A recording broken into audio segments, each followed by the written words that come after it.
I'm here today with the singer-songwriter of a band who I recently just got into, but they have been putting out numerous tracks over the past few years. They are a rising voice in the Seattle music scene.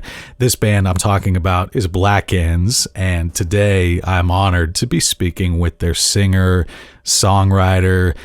I'm not sure if she's cool with being called a mastermind, but if she is, I would totally call her that.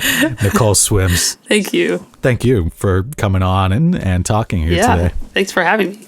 I just want to get right into it. How have you been surviving the past 10 months? Because it's been a lot. Yeah, it has been a lot. I've been trying to survive. You know, it's kind of hard to really get into the groove of anything because of everything happening. So yeah, I've been working a lot, so that's distracting. Essential worker, day job. I work at a guitar shop. Okay. Yeah, it's called Mike and Mike's Guitar Bar. Is that the one in Fremont? Yeah, it's in Fremont. Yeah, I've heard things. I've heard it's supposed to be a really nice store. Yeah, it's super nice. It's pretty small. We have like a lot of vintage guitars. Yeah, I like pack up the guitars and put them in boxes. That's the plus side, because I feel like, you know, man, that block, you know, like with High Dive and you know, everything that used to be around there in Fremont, like Ballroom, and oh man, I remember that block. You know how it used to be on like a Friday, Saturday night on any given weekend in Seattle. Man, like there was so much energy. I mean, you had like even Bar House, because I don't know that they necessarily did shows at Bar House, if I remember right. I don't actually know. I don't actually know Bar House. Bar House, I feel like, was where everybody would end up after like a Substation show, or maybe even like the High Dive or something like that. It was kind of one of those, just like, you know, I remember sometimes I'd pop in there and like, you know, I'd see like the dudes from like Monster Watch or I don't know, like any other bands around here. And it's like, you know, okay, we packed up our gear from the Substation, like we're headed out, but we don't want to go home just yet. All right, Bar House. Sweet. There was that Russian dumpling place that was over there too. Used to get like food there late night. It was good. Did you have any like favorite spots on that block around there? In Fremont? Yeah. I really like Outlander Brewery. It's a cool place. Okay. Yeah. I like that bar. There's like a lot of cool bars down there. I used to work. I mean, I work in Fremont now, but I used to work like a little bit. I mean, in Fremont, but a little bit away from downtown. And yeah, there's a really cool coffee shop over there, but I forgot the name. Flying Apron was a bakery I used to go to every now and then. It was like all like vegan. It was like a gluten-free bakery that was over there. They had one in West Seattle too, I've been to Flying Apron. Yeah. That's a good place. But yeah, all those, like, this is just bringing back memories, like, to me, like, of all the businesses that were like on that block in Fremont around there. Yeah, Fremont was popping. What are the Seattle venues you're missing right now? Oh, I miss all of them. Basically all of them. I really miss the Sunset a lot. I like that place. Every interview that I've done, it's like Sunset. Yes. It's like the first one, you know. I fucking love the Sunset. Man, like how many shows do y'all think you've done at Sunset? I think we played like 3 times there, maybe 4. I'm pretty sure 3. Is that the venue you've played most in Seattle, would you say? No, I feel like we played Central Saloon like the most. Okay. Yeah. So yeah, Central Saloon down in Pioneer Square. Shout out to Michael. Shout out to everybody at Central Saloon, man. It's a good time. They've been doing like the live streams too, I think for Grounded, Big Building. Yeah. Shout out to Big Building, because Big Building started doing it from Central after they were doing it at the one, I forget the name of the building, but it was down at like ID where they were doing it like all summer. You performed there solo. I did, yeah. That's something I'm curious about too, because like the difference for bands with this between performing in front of people, in front of a crowd, versus this transition that's like we've all been forced into in the last 9 months, with like going from that to live streams or songwriting long distance and stuff. I mean, how has that journey been for you? It's been weird, really weird. It's like been a really weird transition to that, but yeah. I live with my drummer now, so we jam sometimes, which is nice, but it's been pretty hard because we can't see Ben, our bassist, so we've been sending a little bit of things back and forth, but it hasn't been anything too serious. So you've actually tried to bite off the bullet of like sending ideas back and forth like that. We try to, but yeah. Yeah, no, I was saying earlier, like, it was fun today because it's like when we were doing this interview, it's like you got this technology set up in record time, you know, of all like the people I've interviewed, because I've had to like guide people through this because, you know, it's like we all play in bands. I'm dealing with people that it's like there's a reason we still play guitars on stage, like we're old school. Yeah, totally. What do you feel like is the difference between all that and like your approach with that versus like when you're all just getting in a room together and just going all out? I don't know. You just don't feel that energy that you really get when you're together playing music, you know? Yeah. It's a lot different. It's a lot like more isolating, I guess, in a way. But what can you do?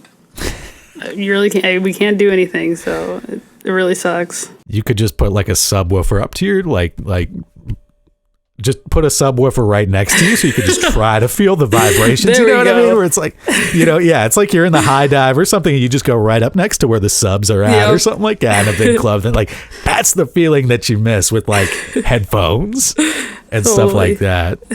You know? Yeah, I do miss that. I don't know. I always tell people just like, you know, just go buy a sub, you know, and just put that right next to you and then take your Zoom feed or whatever and put that out through the sub. There we go. Like that. Long distance, yeah. Ideas, you know, like, yeah, let's try to, I don't know, try to make the best out of it. All of a sudden, you're not going to be able to find a used subwoofer on Craigslist now because everybody's going to be buying them. I know, right? Man, what are the bands that you're excited about in Seattle right now that you've been seeing that are just crushing the game with like the live streams or even just putting out music during this whole time? Beverly Crusher has been doing some cool stuff. Beverly Crusher? Yeah. They're awesome. Beverly Crusher and Astor House, I want to say, are like neck and neck for the bands that have been shouted out the most on this podcast. Nice. Yeah, by like other bands that I've talked to in Seattle and everything like that. Yeah, they're really cool. They're doing some cool stuff. Danny Denial also doing great shit. I love what they do. Man, you know, even though like I've focused on bands with this podcast, I mean, I've said this to people I know before, but it's like if there was a solo artist, I would make an exception in wanting to have a conversation with. It would be Danny Denial. Mm-hmm. You know, I'm putting that out for the record, just right now, Danny Denial. If you're listening to this too, like, you know. Come on and say whatever you want. I'm just saying. Yeah. Artemis just put out a new record. It's really good. There's so many good bands here. Yeah.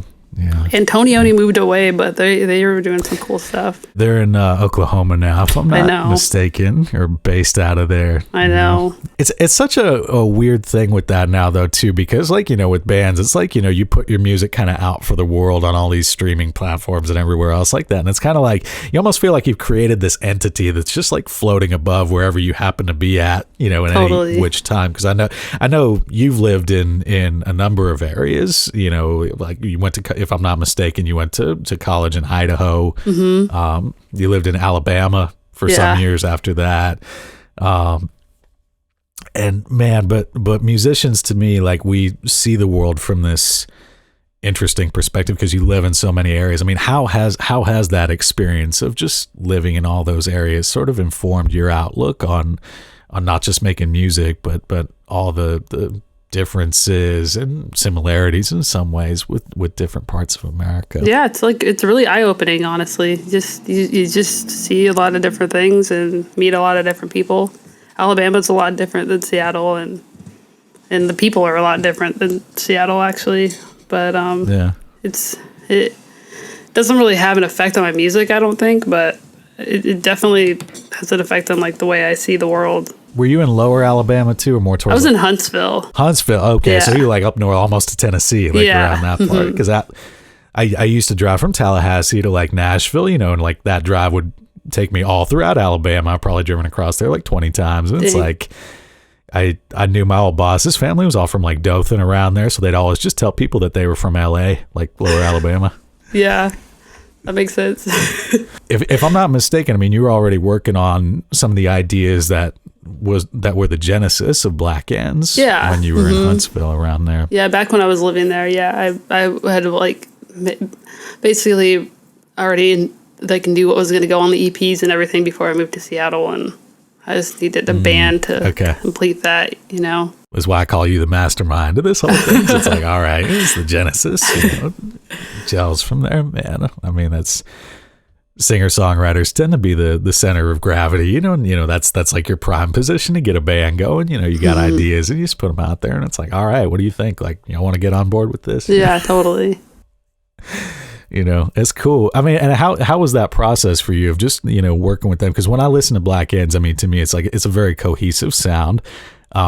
And it's not the most polished sound. You talk about gunk pop all the time, things like that. But like for me, I can listen. One thing that struck me, like when I first heard, like Black Ends and all the recent releases, Monday Mourning in particular. I mean, was the song I was trying to get at my head because that was the first one that I listened to, and it's like there felt like a vision and a sound there, to where it's like, okay. The best music to me, it's like you can listen to it and it's not technically perfect in that way. And it's not over polished to be, but you can tell that it's walking the line between like, this is, a solid statement, like you're definitely not struggling. It doesn't sound like it's struggling to like say what you're trying to say, Sweet. But it's also, like I say, like not deliberately like sanitized or over polished or something like that. It's that's how I kind of want it to be. Yeah, just not too polished and not too gross either. Just right in the middle. I just want it to sound just authentic to me, and just yeah. Like I just wanted to live up to the term gunk pop. Where did that term come from, too? I don't know. I just thought of it one day. I just thought it was my music sounded pretty gunky and poppy at the same time.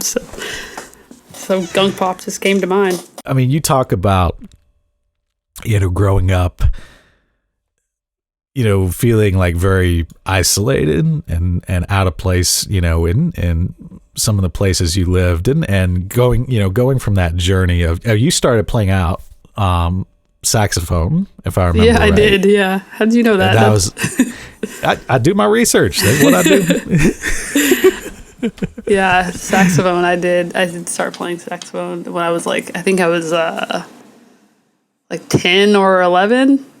Okay. Maybe I was 11 because I started playing guitar when I was 12. I quit saxophone for guitar. You grew up in like a musical family, right? Not really, no. My mom and dad never played music. My grandma sang in church.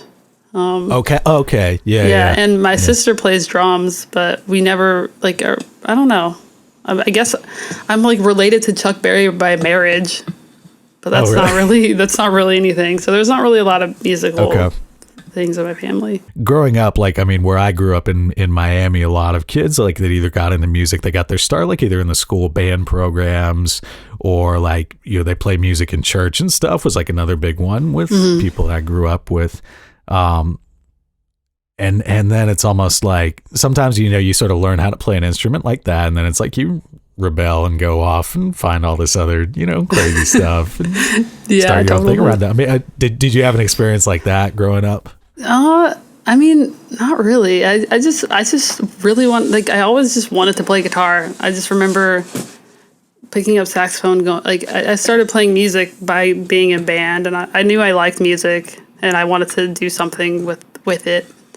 But I didn't play guitar and I didn't really play anything. So I thought saxophone would work out for me, but it didn't. So I guess that's rebelling in a way because I up and quit band in the middle of it. I was just told my teacher I'm done and I'm going to start playing guitar. He took it well though. Was that Mr. Larkins? It was Mr. Larkins. Okay. Yeah. Do you know him? I'm referencing my notes here. This is just like research. Mr. I'm trying Larkins, I'm trying to help people connect the dots. I hope he's doing well. I don't know anything about him anymore, but okay, yeah. I was gonna say, so I'm guessing he never heard your work with Black Ends or anything. Probably like not. That. Okay. I've probably hit up like a few of my old music teachers from way back in the day. Yeah, and this is like 25 years after the fact, Wow. And I don't even care. Like I'll just send them a Blade Palace EP or something. Do they reply? No, and I don't expect that. Not always. Actually, shout out to my first drum teacher, Mike Salenza, because he did reply on that. And he definitely took the time to check it out. I didn't care if they replied or not. I was just like, you helped start that. That's a good idea, though. I might do that. Yeah. I mean, I was gonna say, did you have any like influential teachers like that? I did, like, especially in Alabama. I had a music technology teacher. Her name was Jonah Doty, and she was really great. She helped me like just keep my mind on the music and not really like focus on like the business part of it. Just make the music I want to make. It was really nice. She helped with that. Helped me stay creative. Yeah, she was cool. It's always nice when you find teachers like that. No, totally. I feel like the pandemic has forced a lot of people around me to take a hard look at why they're playing music, how they want music to still be a part of their life, if they want music to be a part of their life. But for musicians I know that want to continue on. I mean, everyone seems to have like their motivation for why they do this, their drive. What's that inspiration that keeps you going? I think it's just listening to musicians that inspire me every day. That basically makes me want to keep making good music. Just listening to other musicians do what they're doing, Yeah. Yeah, that really inspires me to keep going. No shortage of that in Seattle. No, totally. Everyone's doing some great things. Oh, it's beautiful. Well, yeah, Nicolle, that having been said, I want to thank you again for taking the time to come on and talk today. And we're going to be back here in just a minute. But is there anything else you'd like to add before we wrap up this first segment here? No, I'm good. Okay. All right, we're going to pause. We'll be back in just a second. Sweet.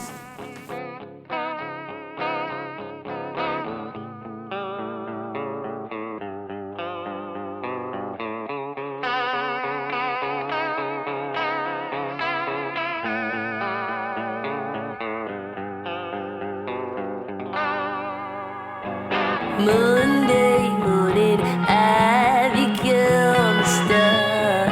Won't you wonder where I'm at?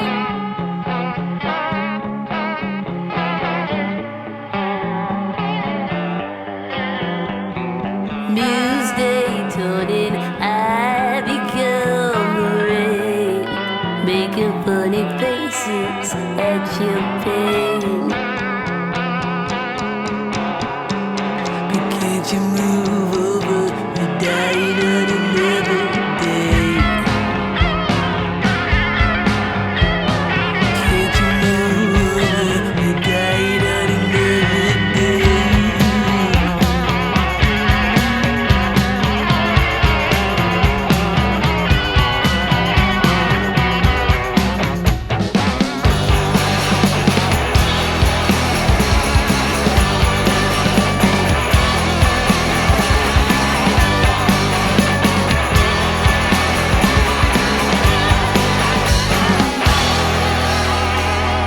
Wednesday afternoon is here again. Don't care much about it, wish it in.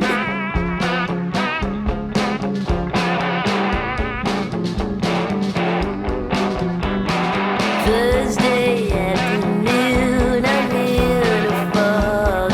We can't raise his viewpoints to my dog. Can't you move over? We died on another day. Yeah, can't you move over? We died on another day.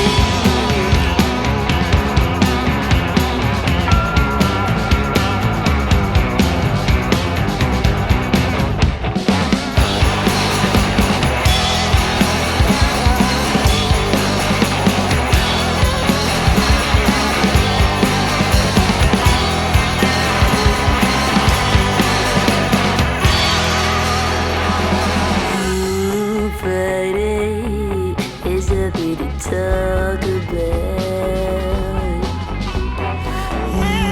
Saturday, I get on my knees and shout. Friday, there's nothing to talk about. Saturday, I get on my knees and shout. We'll talk about it, yeah.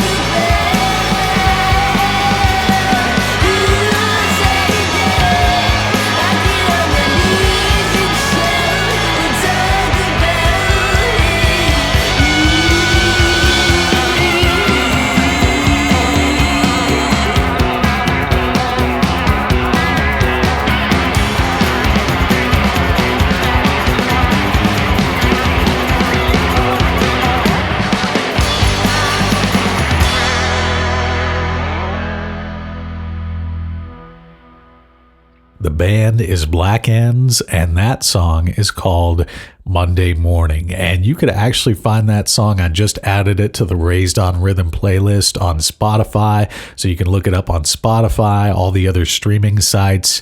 And you could also buy that song on BandCamp as well if you want to support Black Ends. We're going to be back here with more with Nicolle in just a moment. Before then, we're going to take a listen to the title track off that same EP. This song is called Stay Evil. It's the Raised on Rhythm podcast.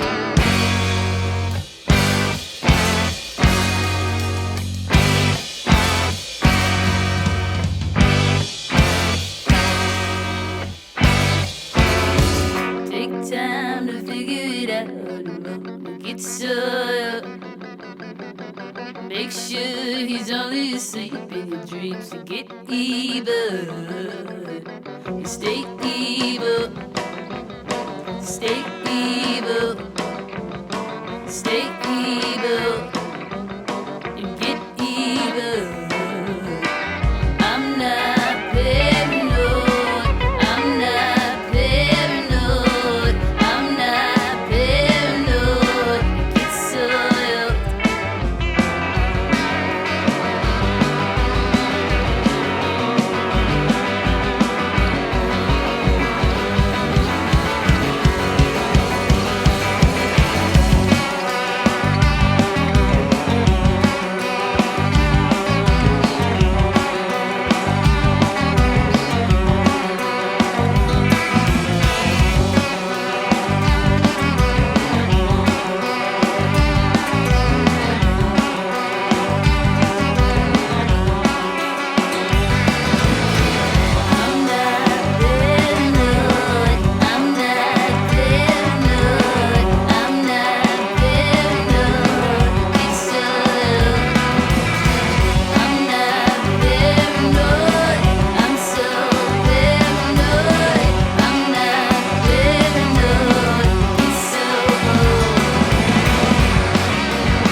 Did you perform at CHOP? I did, yeah. I think it was I can't remember the date, but I did perform there for King Youngblood. They like put together some events, so asked me to play. This is not a picnic. Yeah, it's not a picnic. Yeah, like, man, I mean, there were a handful of performers that were there. Not always performing either, but just there to make sure that everybody didn't lose focus or at least understood what was going on with all that. Yeah, they were really serious about that, and I was really glad to have been there for that.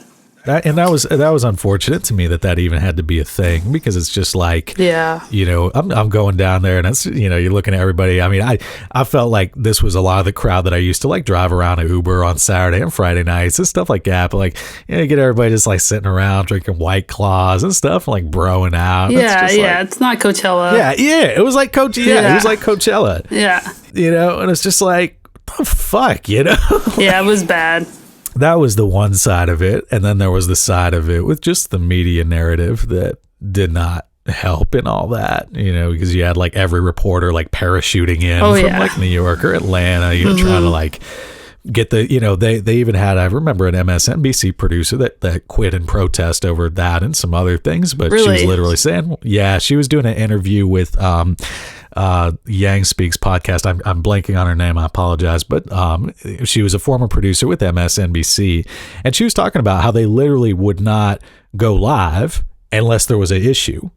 So it would never be like, oh, look at like this big protest that's happening, all these people like standing up demanding rights. It would be like, oh, look at this store getting their window smashed in or something like that. And it's like, the fuck, Yeah, that's ridiculous. But they only wanted to do like those segments with the destruction because like that would rate. Yeah. It's like people would watch that. It's like it's such a messed up incentive system. It really is. Yeah. Really, really is. There was like a country song I remember years ago, and the lyrics just went like, when you're living in a world that you don't quite understand, call up your friends and let's start a band or something like that. It's like, I love that. I did want to ask you about Live in the Sea, that song, because Maxwell Peterson, I mean, as a drummer, I'm really curious about that one, because with the recording, like when I listened to that song, it almost just felt like you were just holding down a groove with that, like just kind of like your own thing. And then drum wise, it's just like 3 minutes of drum diarrhea, like all over it. I know. We met him on tour actually, and what? Okay. He's a fantastic drummer. He like just brought himself and his drums on tour with him, and just kind of gave out this amazing energy, and we were like pretty taken aback. Okay. And Ben had the idea of me like playing my classical guitar and him drumming just wildly on top of it. Okay. Yeah. Because that's awesome. Because I was going to ask like how that worked with you having a drummer in the band. Because I respect the hell out of that. Because to me that's just like say as a drummer, you're just like, okay, like I know I do what I do and like I'm in this band and stuff, but just for this song, I like, you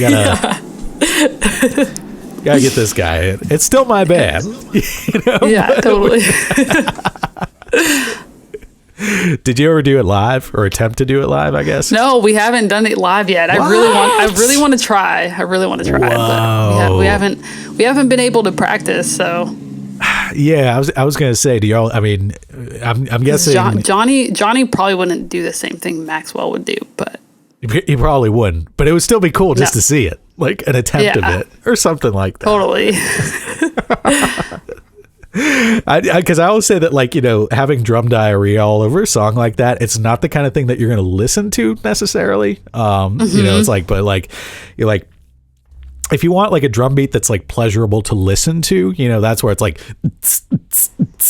okay, that's like a beat that's not going to bother anybody, versus totally. Like that. But if you want something that's going to be fun to watch, like go nuts over it. And then like, it's like, no, there's a reason all the EDM dudes, when they go to play live or whatever, they have to spend like $1 million on like fireworks and video production to make like a laptop look interesting on stage. It's like, I feel like we have like an edge as bands in that way, where it's like no, we're actual people, and as long as like if we're going off and if we're putting energy to it, even if it doesn't sound pristine, or sanitized at all times, like, you know what I mean? Yeah. Like it's still going to be exciting because it just it reaches out and it just grabs you in. I gotta say though, for someone whose like music focuses so heavy on themes of like of accepting death, and like these dark things, and for reasons being, as your experience in the world has been, like it's kind of a shitty place, Oh yeah. And it's like, I think so. Yeah. It can be beautiful as well, but yeah. Shitty is a great descriptive as well for it. But I gotta say, it does feel like you're one of the more upbeat people that I've talked to in like the Seattle music scene. Yes, and I kind of have to wonder a little bit of that is one thing I've always thought about with mental stuff and sometimes stuff like this. You kind of resign yourself to the worst case scenario in something, which I'm not saying that it's positive that you should have to do that. Nobody should have to do that. Nobody should have to like live in fear or confront this idea of, today could be my last day on any kind of basis. That should not happen, Yeah. But to me, it's like there is something, if there's any way that you can try to turn like a negative into a positive, it's just like confronting what the worst case scenario is. And then you're just kind of like, fuck it, like you just go for it. Like, it's like, I fear totally. That because you've already thought about like the worst case in your head. And it's like, yeah. Everything so after true. That, yeah. Everything after that is like, all right, what have I got to lose? Yeah. Basically. Yeah. Yeah, that's definitely how I feel. Yeah. It's like, but that's one thing that I respect about it is, man, it's like, again, this other bullshit needs to get fixed. Don't get me wrong, but it's like, to me, it's like, that's an inspiration to me is like being able to talk to people like you that can, that can go through that and just still like power on and do what you do, because totally. to me it's such an important and critical thing what you do, So, man, it's like if I could say anything, yeah, no, like if I could just offer anything, it'd be just, wait till I go by. Yeah. Sorry, I live next to a really busy street, and my microphone's picking up everything. No. This is the funny part about it, because we live like on I don't want to say exactly where we live on a podcast, but it's like, I'll just say that with the part of Seattle, Wallingford in general, but it's like, the street that we're on is like, I think it's like one of the main streets in between where one of the fire departments are at, but it's like if they're going over to like Fremont. Oh yeah, we live right next to a fire station too. Oh, okay, word. Yeah, like so. Yeah, you're on 45th. You said, like I say, I'm not going to say exactly. I was about to say where I was, but no. I'm in U District. I'm on 50th Street, so we might live next to the same fire station. So I don't know. Okay, I'm gonna cut this part out real quick, like we're basically neighbors. What's up? We really are. We're so close. I could have just walked over there and recorded this damn thing. Damn it, we should have done that. I should have done that. Right? Man, we're having a barbecue next time, or block party or something like that. That'd be so fun. I'm so down with that. Let's do it. Let's have a barbecue night. Sounds great. Oh man, we got a cat cameo on the podcast. Yeah, we got a cat. Cat cameo. Ooh, that's good luck. What's the cat's name? Andy. Okay. Yeah, his name's Andy. Named after anyone in particular, or just? No, his name was Andy when we got him at the shelter. Oh, my girlfriend's name is Andy as well, though. So she hates it. I got you. Yeah. That's cool. Yeah.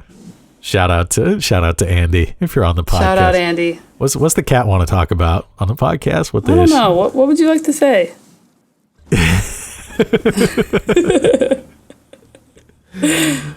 Oh man, we actually have like a few cats that live with us, and in my head right now, I'm like going and getting one of the cats and bringing them down here. But that would just be me doing animal exploitation for content. I'm not trying to do that. I ain't trying to do all that, man. But he did come down here to mess with me the other day while I was editing stuff too and stuff like that. And so I couldn't resist that time. Like that time I did, get him for like a little photo op right there. And I'm like, hey, I'm producing Louie's new podcast. What the cats want to talk about.